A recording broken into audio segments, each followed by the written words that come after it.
The VinFast VF8 is good, and that is precisely the problem with this car. The VinFast VF8 is without a doubt the most negatively reviewed car in America. Some of the headlines surrounding the VF8 when it came out a few months ago were pretty legendary, but legendarily bad. Now, I've spent the day living with the VinFast, and I disagree with the majority of reviewers out there. This car isn't bad. It's good. But once again, that's exactly the problem.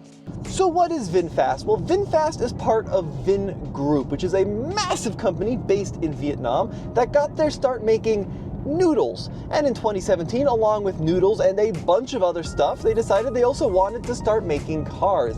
And some of their early attempts were BMWs with an LS V8 engine is the only way to describe it, but they've evolved a lot since their start, and the VF8 is a ground-up, fully electric, small crossover manufactured in Vietnam by VinFast. The design of the VF8 is completely non-offensive and completely generic. This car kind of looks like a video game designer was trying to design an SUV to make sure they weren't violating any copyright. A generic blob, if you will. But honestly, it's not a bad looking car. There is some chrome in the front, a fairly unique headlight design, which is pretty good. The only part of this car which I think doesn't look great are the wheels. Obviously designed for aerodynamics. It's a 19-inch wheel with a cover on it, but it's not super attractive. Coming down the side here, what I am really impressed with is the build quality. The panel fitment across the board is excellent, far better than any Tesla we've owned. The doors, the hood line, the way the hatch closes is all really good. And then out back, you've got a pretty cool taillight with these little streaks in it, which is a little Mustang Mach-E-like, but overall, it's a fine looking car. The only standout is the paint, which appears to be fairly excellent quality. It's got a nice flake to it, not a lot of orange peel. So from a quality standpoint, initial quality standpoint, it looks really good. From a design standpoint, it's kind of a blob. The VinFast VF8 comes in two different trims, the Eco and the Plus. The one I'm driving today is the Eco trim, which is the more affordable version. All VF8s come standard with all-wheel drive, a dual motor setup, and they all have an 87.7 kilowatt-hour usable battery. So on paper, stuff is looking pretty good. All right. So charging the VF8, well, this vehicle is an 11 kilowatt AC charger, which is pretty good. And DC, they say peak charge rate is 150 kilowatts. Now, if you want more information on what this car was like to road trip, be sure to check out the Out of Spec Motoring channel where Francie and the team did road trip this car, but I did want to see just at 24% state of charge, what kind of numbers we're going to see. Now, I did navigate to this charger. There's no button for preconditioning in this car, and there's no information as to whether or not it really is preconditioning. They're a little fuzzy about that. Let me swipe to charge here, and we'll see what kind of numbers we get on this 350 kW EA station. So excuse the fingerprints and the terrible glare here, but VinFast does tell you some really good information when you're charging, including incoming charge rate as well as what the vehicle's receiving. So right now we're receiving 112 kilowatt and we're at 25% state of charge. It says 38 minutes remaining, battery temperature 77 degrees, and it's going to be fast charging to 90%. We can stop charging there. So look, not incredible speeds, but certainly enough to do your odd road trip with. Stepping inside the VF8, the biggest surprise is, to be honest with you, especially based off the initial reviews, this does not feel like a science experiment. It feels like a real car, and there are some genuinely nice features in here. Overall, the fit and finish is pretty good. I love the ambient lighting. I really like the stitched dash. The main portion of the interior is dominated by this 15.6-inch display. Down here, we've got buttons for park versus neutral drive. We've got a lock button here. The steering wheel, leather wrapped with contrasting stitching, and we've got steering wheel controls. It's really good, and what's cool is that it's all bespoke to VinFast, so it doesn't feel like a parts bin, except for one thing, the turn signal and wiper stock, which are clearly BMW products. But apart from that, it's honestly pretty good, but not without its flaws. The seats in the VF8 look good, and they actually feel pretty good when you touch them, but they don't feel great when you sit in them. there just isn't enough bolstering and there just isn't enough adjustability. So the bottom and the top portion of the seat are largely flat. They're actually pretty firm as well, and there's no lumbar control, so it's tough for me to get really comfortable in the seat. Plus I find thigh support is a little bit limited. And then there are some areas in this interior that definitely suffer from excuse me, some squeaks and rattles. Specifically the door grab handles. I like to rest my knee up here when I drive, and they just squeak and squeak and squeak and squeak and make all sorts of nasty noises. So those two areas of the interior are weak. The rest is okay. Driving the VF8. What does this car drive like? Well, it drives shockingly well, much better than I was anticipating. 349 horsepower in this Eco trim, 402 if you get the Plus trim. The 349 is plenty. This car accelerates shockingly well, and it really has a nice push above 25, 30 miles an hour. Off the line, yeah, it's not incredible, but once you get to 30, 35, 40 miles an hour, the acceleration is amazing in this car. It's got 3 different drive modes. There is an eco mode, a normal mode, and a sport mode. I find just leave it in normal mode. There's a little kickdown switch for max acceleration at the end of the accelerator travel, and it's quick. Like, it is a genuinely quick car. I think VinFast with the upper end trim says 0 to 100 kilometers an hour in like 5.5 seconds. That feels about right. Even on this lower end trim, 0 to 60, probably somewhere around 5 seconds. It's really, really good. Apart from the acceleration, noise, vibration, and harshness, pretty refined cabin. Cruising along here 50 miles an hour over fairly uneven pavement. Not a lot of intrusion into the cabin, not a ton of noise, not a ton of tire noise either. It's a very well insulated car. The ride is certainly a weak point on the VF8. It has an interesting mix of jitter and also porpoising. So it's like the spring rate is pretty stiff, but there's not a lot of damping or rebound control. So what you end up with is an initial jolt and then kind of this weird float over certain longer frequency bumps. It's a little off-putting. It's not bad enough for me to say, gosh, don't buy the VF8, but it's not as refined as something like a Nissan Ariya or a Kia EV6 or Mustang Mach-E. It's something they can definitely work on. You really feel the weight in this vehicle. This car weighs something like 1,000 pounds more than a Tesla Model Y. So some of the body control motions, especially when you start pushing it, a little unrefined. Every day, like I said, your typical driver is just going to notice it being a little firm, but it's not terrible. Now the steering in the VF8's pretty dead, not a lot going on off-center or anywhere in terms of feel, but that's okay, it's unoffensive. We've got 4 different regen modes in this vehicle: off, low, medium, and high, and even in the high, it's pretty close to a 1-pedal setting, but it will blend in more regen when you actually hit the brake pedal. A little grabby, in my opinion, when you're actually on the pedal, but it's, once again, not intrusive. None of this driving experience is intrusive, except for some of the ADAS functionality.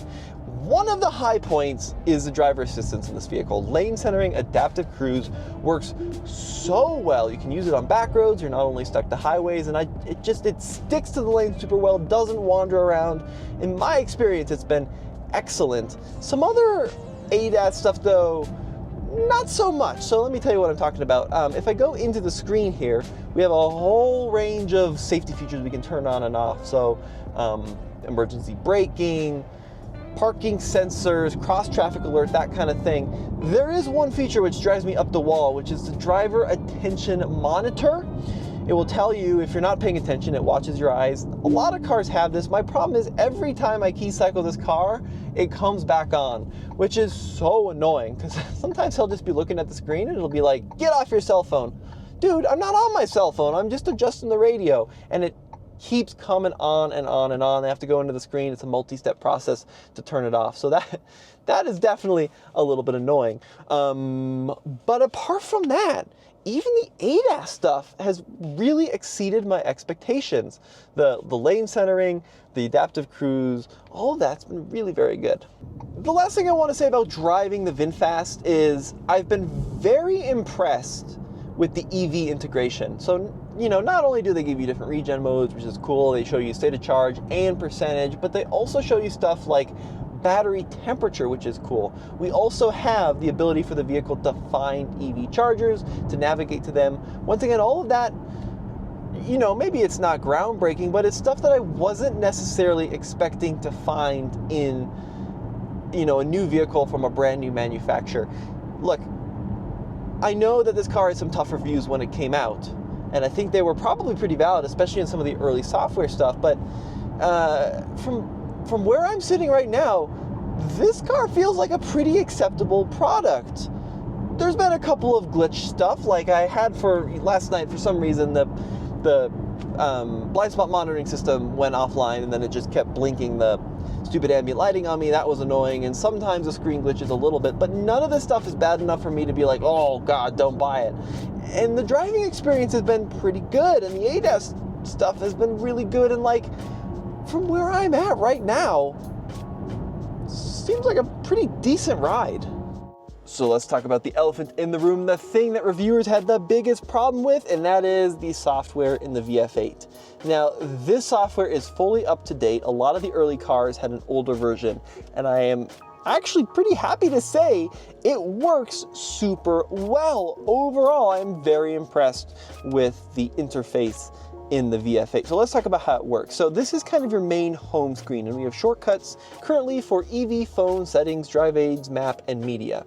It shows you some great EV information, like it shows you not only state of charge, expected range, but it also shows you battery temperature, which is great, and you can also set a charging target as well as a charging limit. All great EV stuff. It does have integrated Apple CarPlay, and the media screen's pretty easy to use. Right now we're on FM radio, but we can connect to Bluetooth, USB, and even Alexa all through this screen.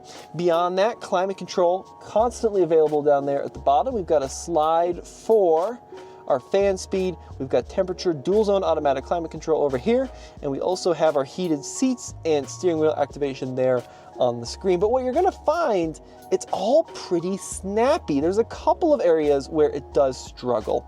The cameras. Cameras in the VF8 are not good, especially like the side cameras are really poor quality. The backup camera is not good. The latency is not good. It's just not a very good camera system in this car. That is certainly one area where this car definitely struggles. But apart from that, I've been pretty impressed. There's a couple of points where it does lag a little bit, where it does get a little bit stuck. But just like a Tesla, this left panel is going to be your major information panel. This is going to show you your gear selector, your speed, and all of that vital information all over here on the left. And you can also swipe to see seatbelt warning as well as tire pressure there. We do have active weather alert here. So, generally, okay, there you go. That got a little stuck there. Apparently that doesn't do anything. Generally, it does pretty well. We also have some games we can play, some apps we can integrate with here, which is great. Nancy Drew, look at that, Nancy Drew crew. I'm overall pretty impressed with the system. Is it the best I've ever used? Absolutely not. Is it terrible? No, I find it to be pretty usable. And if you really, really hate it, just hook up to Apple CarPlay, Android Auto, and just call it a day and enjoy it for what it is. We also have different driving modes: Eco, Normal, Sport. We have a Creep mode on and off, and we can also change our regen settings here.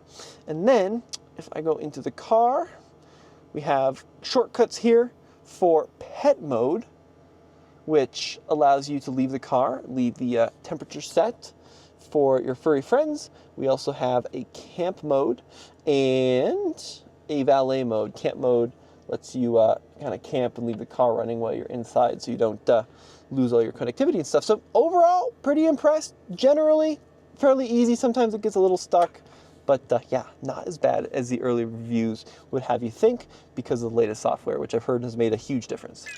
So we're here with Francie, and Francie, you run the Out of Spec podcast, which is one of the best EV-focused podcasts online. You did a great job with it. You and the team do a great job. And Francie, you've been living with this car for how long now? We got it in January. Also, thank you. That's very kind of you to say about the Out of Spec podcast. I do love it. But yeah, so we went out to North Carolina to get this crazy lease deal for the VinFast VF8 Eco Trim 2023 back in January. Now it's July, thank goodness. And yeah, I just looked, it's 4,040 miles on the odometer right now. It took a while to get our tags. That was more on Colorado side, I think. So she sat still for a minute. But I've had the chance to not only drive her from North Carolina to Tennessee, but also now Tennessee out to Colorado and be a daily driver. So I've gotten to experience this controversial EV a good bit. So are you at all concerned? So you live in Memphis, Yes. which is not in North Carolina. No. I mean, are you freaked out by the fact, like, if something goes wrong with the car, you can't just pop 10 minutes down the road to get it fixed? Yeah, that's a question that I get a lot, including from my neighbors who are like, what is this thing? Some of their first questions were, what are you going to do when something goes wrong? Who can service this? Well, yeah, that's kind of the one issue here, because also they don't do over-the-air software updates at this point in time. Most of their service centers and dealerships are along like the Smile Coast. Okay. So a lot in California, even down to Florida up the side, but there's one in Wichita, Kansas. Okay. So on my drive out from Tennessee to Colorado, I stopped there, but I didn't run into really any issues while owning it, and being in Tennessee, not near a service center where I was like, oh my God, I'm stuck.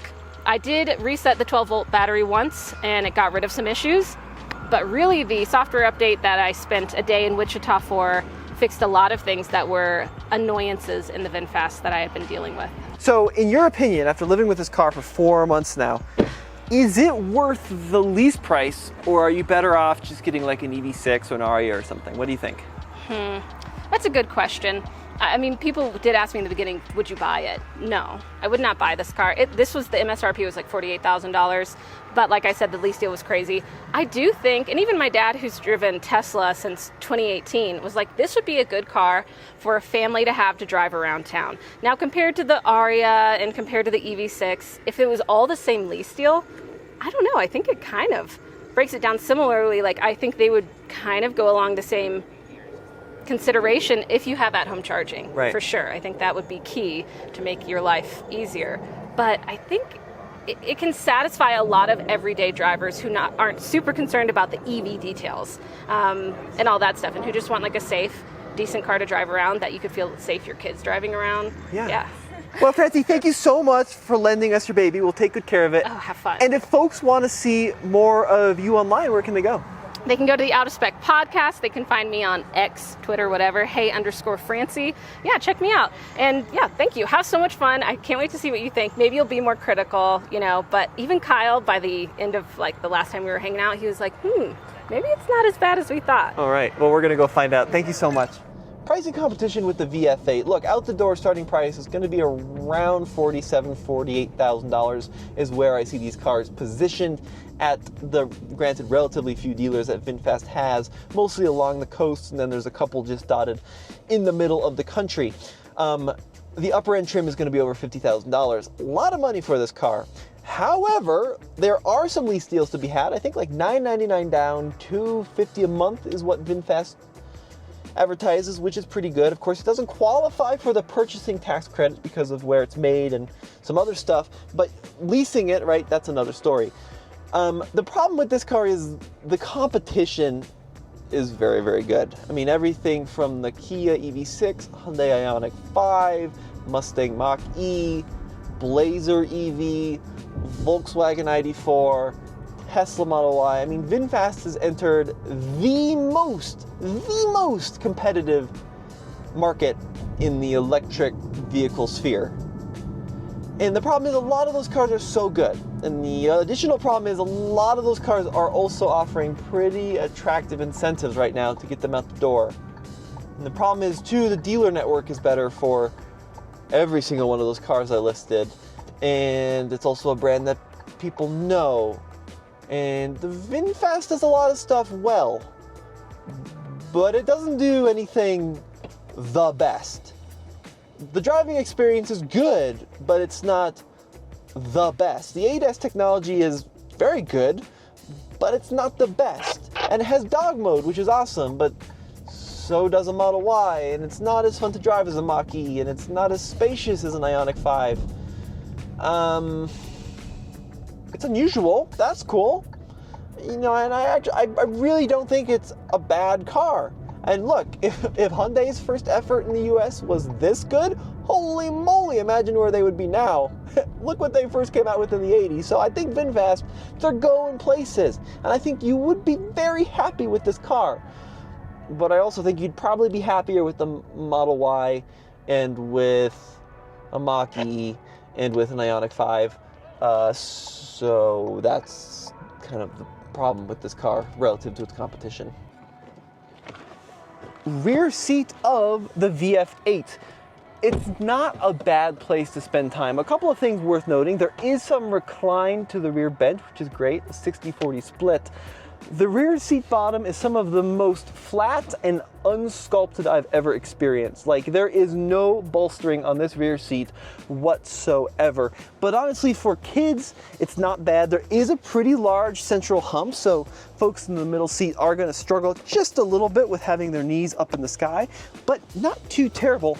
And there is a nice set of rear seat air vents back here for furry friends, keep them cool, along with 2 USB-A ports and 1 USB-C port. We also have little mat pockets in the back of the front seat, and then if we fold this down, we're gonna find a little slide out cup holder, which is honestly very BMW. Popping the trunk in the VF8. Now this is the Eco trim, so it does not have a power actuated lift gate. It does have these struts, so it will kind of glide open by itself, but it does take some time. Now we do have a 60-40 rear seat split, and I'll show you what that looks like folded down. I'm gonna pull a little lever down here, fold that bench. What's great about this is it does fold just about perfectly flat, so if you did want to go camping, you could do that. And there is a camp mode. Seats folded down, we're looking at about 48 cubic feet worth of space. There's a little 12-volt socket down there on the passenger side wall of the cargo area, and then if I lift up on the floor, we are going to find a little bit of extra storage space in here. You do have a bag foyer included, EVSC, but there is no integrated spare tire in the spec, just a little tire inflation kit over there. I am curious to see how the VinFast all-wheel drive system works, so what we're going to do is put this car through the TFL slip test, where we get various wheels stuck on purpose in these rollers to see how the dual motor setup gets us unstuck. So first up, both front wheels are stuck. Let's see if the rear wheels can push us down.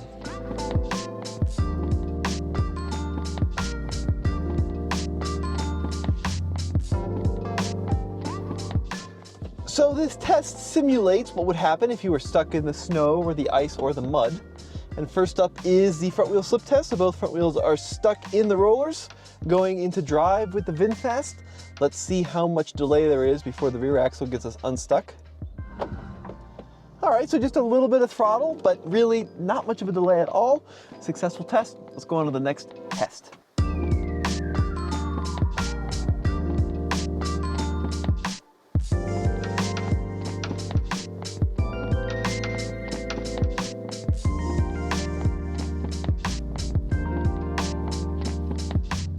On to the next test, the diagonal slip test. So the left rear and the right front are stuck. Let's see if the traction control can engage, slow down the spinning wheels to help us get unstuck. So we're in the rollers, going into neutral. We're going to let the vehicle settle. Now into drive in the VinFast, off the brake, onto the accelerator.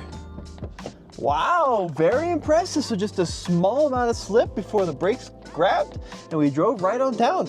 Honestly, a very good result. On to the toughest challenge yet.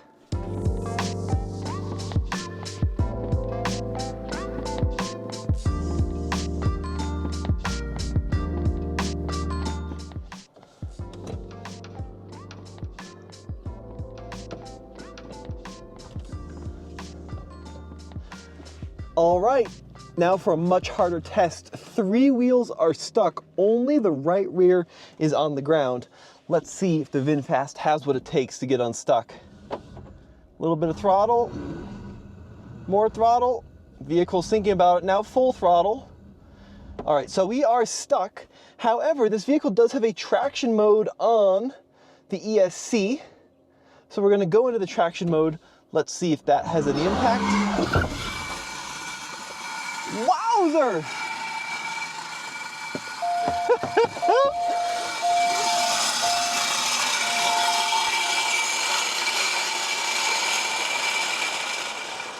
Well then, I gave it a little bit of throttle, and it ended up giving me a lot of throttle. And it did end up getting unstuck, but it was a little dramatic. So yeah, that gave me quite a bit of torque, even though I wasn't quite ready for that amount of torque, but ultimately we did get unstuck. The VinFast has a front trunk. Now to get in there, we do have to pull a mechanical lever twice, kind of like popping the hood onto BMW. And when we do that, we're gonna find 2.7 cubic feet worth of space. We've got a couple of cubbies on either side of this larger center cubby. It is carpeted, which is a little bit of a premium touch. There, we're gonna find the reservoir for the coolant. Here we've got access to the 12-volt battery, and then under this cover is going to be our fuses. Now this is the included charger with the VinFast, and one thing which I love that they did is they gave you an included NEMA 1450 connector. So you got options. You can either charge on level 1 with the included 110 connector, or use a NEMA 1450 if you want 240-volt charging. Look, wherever you stand on the VinFast, you have to give them a huge amount of credit for successfully bringing a car to market here in the USA. That is a monumental task. In the past 45 years, it's only happened maybe 4 other times, and one of them was a better time machine than a car, let's be honest. And VinFast has successfully brought a brand new ground up model to market here in the good old USA. And it's a good car. And I keep coming back to this. That's exactly the problem. It's not a great car.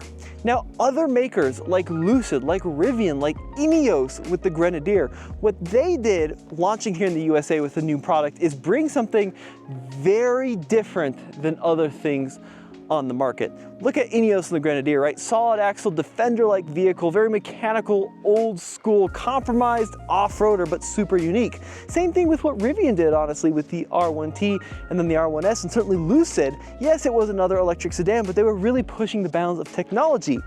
The VinFast is a good car. It does everything really well, but it's competing in such a competitive class that it's just not quite good enough.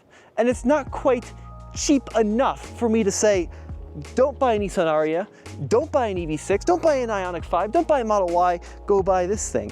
It is good, and I know you would be pretty happy with it, but I have a feeling some other cars in this class would make you even happier. So look, buy this car, what I would do, personally, it's a little bit of a risk, but I would buy this car used, a year or two old, for, I don't know, $25,000, $26,000. If I had to predict, that's probably what they're gonna cost. And then just enjoy it and try to fix it when it breaks. But for $48,000, $50,000, it's just not quite good enough. Let me know what you guys think in the comment section below. A huge thank you to the AutoSpec team for letting us borrow this car for a couple of days to play around with. Kyle and Francie, you guys are awesome. Thanks again. If you want this shirt, we've got a link below. Gavin's been doing a great job of bringing back some TFL merchandise. And if you want access to videos early and some cool behind the scenes stuff, check out our Patreon channel. Big thank you to Gavin and Hannah behind the camera. We'll see you in the next video.